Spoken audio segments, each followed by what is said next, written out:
સુરતમાં શક્તિ મલ્ટીપર્પઝ સોસાયટીની સ્કીમમાં 23 રોકાણકારોના 69.56 લાખ ફસાયા. સોસાયટીના 18 ડિરેક્ટર અને 7 એજન્ટ સામે સીઆઈડીએ ગુનો નોંધ્યો છે.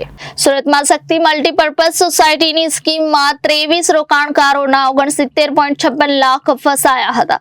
સોસાયટીના 18 ડિરેક્ટર અને 7 એજન્ટ સામે સીઆઈડીએ ગુનો નોંધ્યો છે. ત્યારે સુરત સીઆઈડી ક્રાઇમ દ્વારા ગુનો નોંધવામાં આવ્યો છે.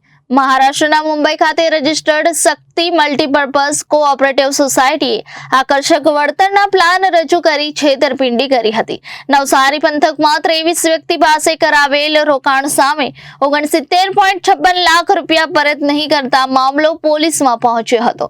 સીઆઈડી ક્રાઇમ પોલીસે સોસાયટીના 18 ડિરેક્ટર અને 7 એજન્ટ સામે ગુનો નોંધી તપાસ હાથ ધરી છે. 2021માં કરાયેલી આ અરજી અંગે 3.5 વર્ષ તપાસ કર્યા બાદ સીઆઈડી ક્રાઇમે ગુનો નોંધ્યો છે. ત્યારે જાણકારી અનુસાર સીઆઈડી ક્રાઇમ દ્વારા એક મહિલા સહિત 7 લોકોની ધરપકડ પણ કરવામાં આવી છે. Reporter Arvind Rathod, Janadesh news, Surat.